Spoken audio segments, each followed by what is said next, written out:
Celestial Navigation, Part 2. So last month, we focused on a lot of theory, so a lot of pictures, finding out what the celestial sphere looks like. We looked at a few time-lapse images, but just a quick recap. Time-lapse taken out in Tekapo, and you can see that the sky is moving, but remember, the motion in the sky is all based on how the Earth is spinning. So the sky appears to move, but it's all to do with the Earth's motion. We also looked at different things like looking at coordinate systems that we have.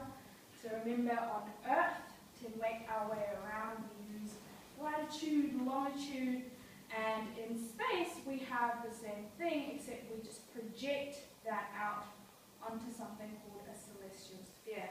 And then we use that to navigate. So there's a few important things that you would have remembered,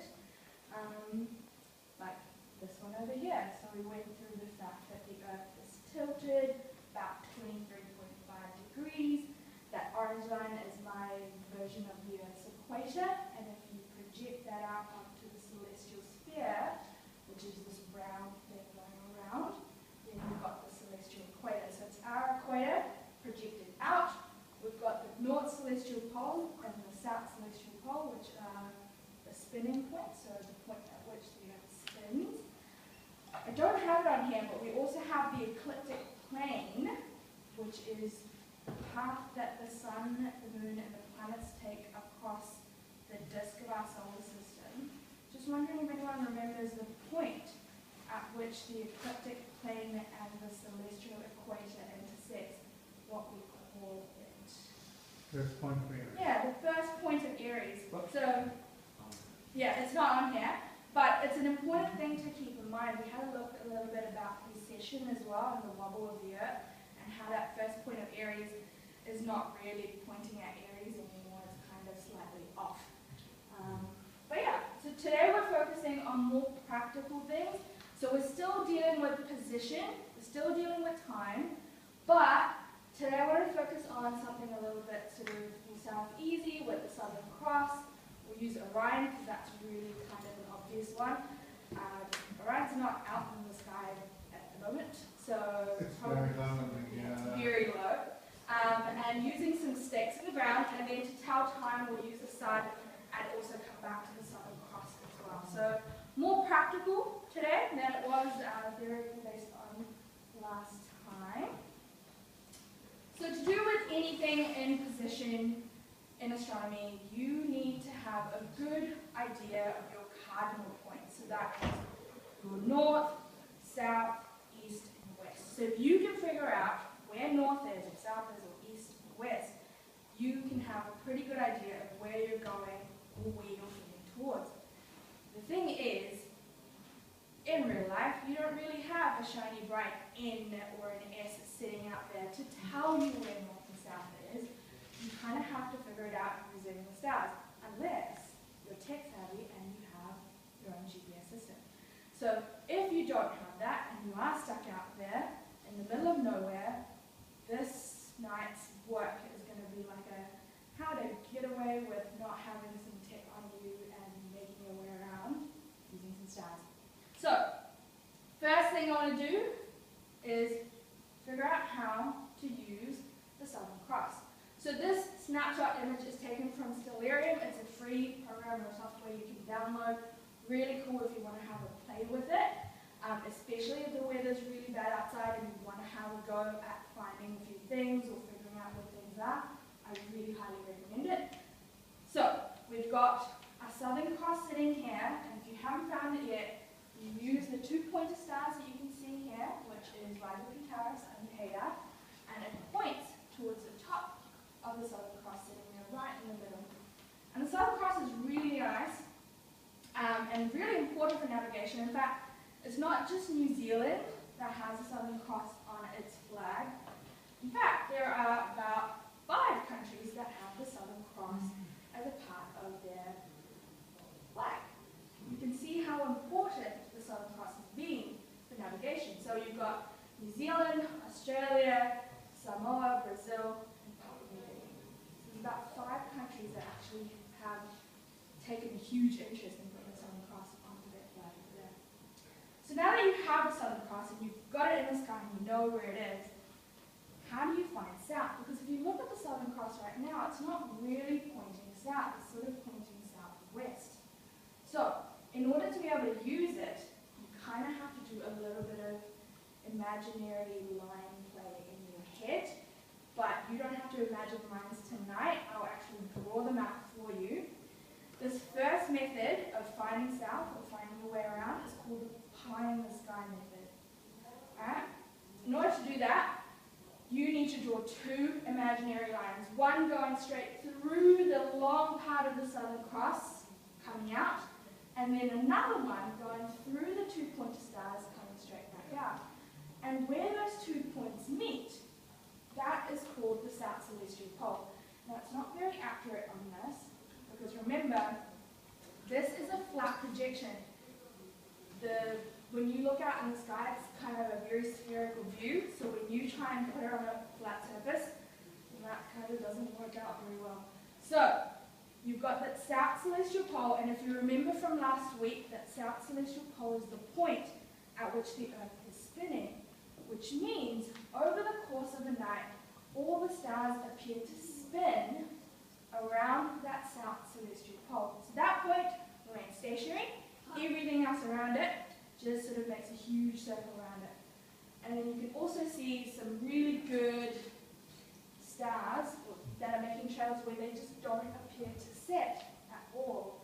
So this is in our South Circumpolar region. So those stars, like the Southern Cross, will never set below the horizon. We can always use it for navigation here in New Zealand. So we've got our Southern Cross, we've got our pointers, and we've also now found the South Celestial Pole. It still doesn't tell you how to find south. Most important thing that you need to do here is once you find that South Celestial Pole, you need to draw a line to the horizon, and then once you do that, you find south. Oh, so like I said, this is your pie in the sky, because it looks like a little slice of pie. So that is the first method, really easy to do. The second one, I'm going to get you guys to do this with me, just to make sure that you guys are also awake. And this one is the crocodile clap. So the crocodile clap is really a fun one to do, especially if Achernar is visible. So Achernar is a really bright star sitting by itself. And it has no really bright friends around it, which means it's really easy to pick out when you see it at night. In order to find Achernar, you draw a long line going through the long axis of the Southern Cross again, and then you come to the point where you hit the first brightest star in your path. That is Achernar. Now, Achernar is a very special star. It's quite sort of flattened in its, as it spins, and it sits by itself, so it's quite easy to pick out. But what I'm going to get you to do is I'm going to get you to take your right hand out. I'm going to get you to put it on the top of Achernar, where it is. Find where the top of the Southern Cross is on the other hand, and hopefully this wakes you up. And on the count of 3, I'm going to get you to clap. And then if you're correct, you're roughly at the South Celestial Pole. Bow to the horizon, and you've now found your way south. Now on this one, if you don't want to clap, you can also do the pinch, where you put your thumb on Achernar and you put your, if it's long enough, you can put your finger up on the top of the Southern Cross and you can pinch and then bring it down, and that will also help you figure it out. Okay? So quick, easy methods of finding your way south, just using the Southern Cross. But it is New Zealand. It can get cloudy. You might not always find the Southern Cross. You might not always find the stars you want. So you need to have a few other methods in your pocket to just have as backup. So the next one that I want to focus on is Orion. Now, not really the most useful one to have right now, but when Orion is up in the sky and when it does first come up during Mintaka season, so coming up to around June, this is going to be quite useful if you are up very early in the morning. So you can see Orion, he's this upside down hunter sort of cartwheeling through the sky. And if you look at Orion's belt, there are 3 stars the most important one is the one that I've highlighted called Mintaka. There's 3 stars, Orion, and Mintaka, and those 3 stars are actually quite nice, very easy to pick out. The base of your pot or saucepan or shopping trolley, whatever you want. But if you look at the position of where Mintaka is on this red line that I've given you, it sits on a very important part of the sky. So have a look at where east is, and if you see that line being projected out there, that is your celestial equator. So Mintaka in Orion always sits on the celestial equator, which means it will always pass through east and pass through west. So it will rise in east and rise or set around west. So if you can see where Orion is, especially when it's around the horizon, you can easily pick out where east is and west is based on that leading star, Mintaka. So I'll show you how it looks. So here's your night sky, you're out. If you look out east where the cardinal point is, you'll see Orion just rising out there just above your horizon. It's half hidden, but that's alright. If I put the grid out for you, you can clearly see the path that Orion will take along that celestial equator over the course of the night or day, and then set directly at your point west. Now, if you can't see that celestial equator, I tried to do a weird drawing, but that is the path along the celestial equator that Mintaka will take, hopefully making it slightly more easier for you to find east and west. Best during sort of around summertime, or autumn and spring, not so much now. Alright, so we've got that in there, and I've actually changed the date. So the one that I did before was for around December, around 7:30 at night, and then I tested it out at another time, so this is around July, around 4:30 a.m., and you can still see that even though it's at 2 different times in the year, you can still see it rising in the east, setting in the west, along that celestial equator. Cool? Alright. Moving on. This is going to be the fun one. So, if you have at your disposal 2 sticks or stakes, in this case I found popsicle sticks, you can drive them into the ground and use them to tell which direction you are facing. So say you can't see the Southern Cross, say you can't see Orion, and you're stuck in the middle of some valley or gorge, and you just have a few stars to use as reference. This is going to be something that you can use. They don't even have to be at the same height. You just need to make sure that you're looking along the tops of these sticks at the same time so that you can see how the position of a star moves. So in order to do that, you want to line up your eye. This is really creepy eye. And then you want to line it up along the top of your stakes, the sticks, and make sure you're pointing it at a relatively bright star that you can see and hasn't gone away. So if you use those 2 stakes in there and you look at it, and then maybe you come back maybe after 15 minutes, you will notice the sky has moved slightly. And if you can find out how that star has moved, you can tell which direction you're looking. So if you're looking at that stake and that star was sitting 15 minutes ago at the top of the stake, and that star has now moved up, you are facing east. If the star drops below the stake, you're looking west. If it shifts left, it's going to shift slightly away. You're facing north. If it shifts to the south or right, you're facing south. So you can use these 2 sticks in the ground, place them and align them, and then just wait for that star to move 15 to 20 minutes, and you should be able to tell which direction you are looking at or through. Cool? So, things for you guys to try out in the winter time. So we're going to move away now from telling position, so telling what your north, south, east, west location is, to being able to tell time. a little bit of math, because you can't avoid it. Now, if I was to look at my horizon, and I had to spin all the way around once, that would be 360 degrees. And I have 24 hours in a day. So if I want to find out how the sky is moving in 24 hours a day, I want to divide it up, just so that I have an area of measurement. So I've done the math for you. And so if we were to divide a whole sky up, or an entire sort of area, into 24 segments, each segment is worth about 15 degrees. And that number is important to keep in your head for what we're going to do next. So 15 degrees, that's how long an hour is on your path around. Now it's going to be, yeah, we'll keep it to 3 degrees. Now I want you guys to try this out. So if you're looking at the sky and you want to find out how much is 15 degrees in the sky, you can actually do some measurements yourself. You can actually take a couple of handstands. So if you have a location in mind and you can just keep moving around, you can find out how many times you can divide that by your hand width. Another easy way, really crude, is to use your fingers.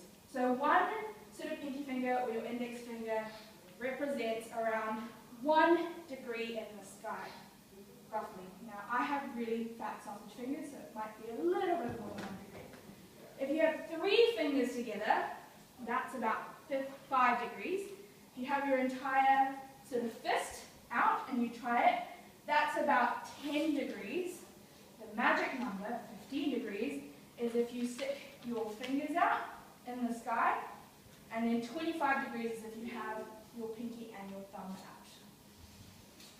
15 degrees is the one that we want, and 15 degrees is the one that we're going to use. Now remember, everyone's hand is a little bit different, but on average, if you do this, you will get about 15 degrees in the sky. So if you want to find out how much something has moved, and you can sort of see its position change by 15 degrees, that accounts for about 1 hour of movement. Okay? And we'll do some practicing. Now, celestial navigation, not only using the stars at night, but we also use our prominent star during the day.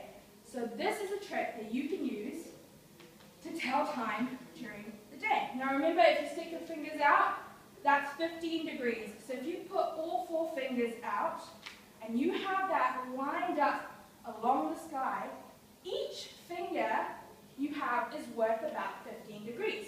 So 15 plus 15, 30 minutes, another 15, 45 minutes, another 15.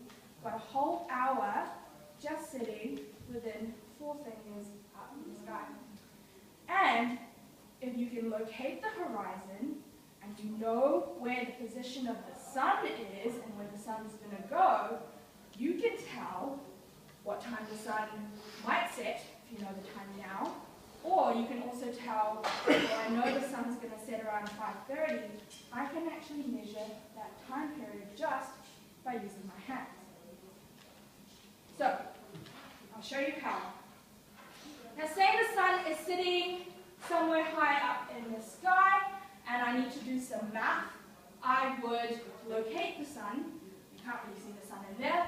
I'd find the horizon. You have to find the horizon, because if you use it at the top of a mountain range, that's not going to count. And say you know the sun is going to set around 5 o'clock, and the sun is sitting about maybe 2 palms or 2 sort of stacks of fingers away. You'd say, well, if it's, yeah, someone did the math. So if it's going to set at 5 o'clock, and this is 1 hour, that's another hour. Right now, it's 3 o'clock, and the sun will set in about 2 hours. Thing is, with the sun, it doesn't rise and set at the same time the whole year long. So in order to do that, you have to do a little bit of math in your head, and have a few things in mind just based on where the sun rises, where the sun sets, and how long a day is as well. Now, here's a little bit of an animation to show you, but do keep in mind it's a TED Ed one, and it's the best one I could find. But most of the things on the internet that you find is for the Northern Hemisphere, not for the Southern Hemisphere. So I'll show you how it looks for the Northern Hemisphere first, and then I'll explain how the Southern Hemisphere looks like with a more terrible animation. So, remember you've got the Earth, it's tilted about 23.5 degrees, and as it makes its way around the sun, we have our seasons. So we've got points in the year where your day is longer, points in the year where your day is shorter. And that is just based on the path the sun will take over the course of the year. Now, in this particular animation, you can see the sun doesn't necessarily rise in the east and set in the west all the time. It shifts its position either northways in this case or a little bit south in this one over here. Now remember, this is for the Northern Hemisphere, and if you can see how it's tilted, the whole path that the sun takes is slightly tilted towards the south. So in the Northern Hemisphere, you would want to buy houses that face south, because that means that you're going to get a lot of sun in your house. So what happened when the settlers came here to New Zealand and built their houses facing south? They had a lot of cold houses, because here in New Zealand, we are on the other side, which means everything for us is flipped. So here's my terrible animation that I found. In New Zealand, everything is actually tilted towards the north. So you buy or you build north-facing houses. And you can tell it doesn't entirely rise in the east and set in the west all the time. In fact, it does it twice a year during your equinoxes. So that is your autumnal equinox around March and your spring equinox coming in September. So right now, I've given you some rough dates and rough times on where the sun sets and when the sun rises, just to give you an idea of how things go in time. You can see that when the sun is at this position over here, it takes a much shorter path in the sky. That is when we have our winter. When it is sitting here from east to west, that's when we have autumn, spring. And the longest part that it takes in the sky, that is when we have our summer. So in summer, our day goes from 6 a.m. till about 20 to 9. That's our daylight length. In autumn, you have almost equivalent amount of daytime and nighttime. Rises about 7:25 a.m., sets at about 7:30 p.m. During winter, you've got 7:30 a.m. rise, 5:11 p.m. it's setting. So in spring, you've got 6:10 a.m., 6:17. So you've got to kind of have a rough idea of when the sun rises and when the sun sets. And the fact that it's not always going to be east or west, it's going to shuffle either further north or further south as to where it rises, just based on the time of year. So if you have a little bit of information, you can do a little bit with it, like telling time using your fingers. Remember, each finger represents about 15 minutes. If you stack your fingers together, put them on top, you get about an hour in the sky. Cool? But you need to know where the sun's going to set so that you can roughly place your hands where it needs to go, or else you're going to be off by a few hours. Last thing I want to go through is the Southern Cross. And this is going to be it. So this is just a very quick, short celestial navigation tour. So the last thing here is the Southern Cross. And the Southern Cross itself is kind of like a clock that you can use to tell time, sort of, at certain times at night. So this here is 22nd of June, that's coming up, and around 7 o'clock at night, the Southern Cross is going to be directly above the South Celestial Pole, so it's actually going to point south. Yeah, it's going to point south. But over the course of the night, that Southern Cross obviously is going to shift. So if you can tell, at sort of 7 o'clock it was sitting right above, and you use your 15-degree hand stack and you can see how it shifts, you might be able to tell the time. But it's only on that date. Because every day after that, the Southern Cross is going to shift over slightly. To the point, in 3 months, if I was to look at the Southern Cross at the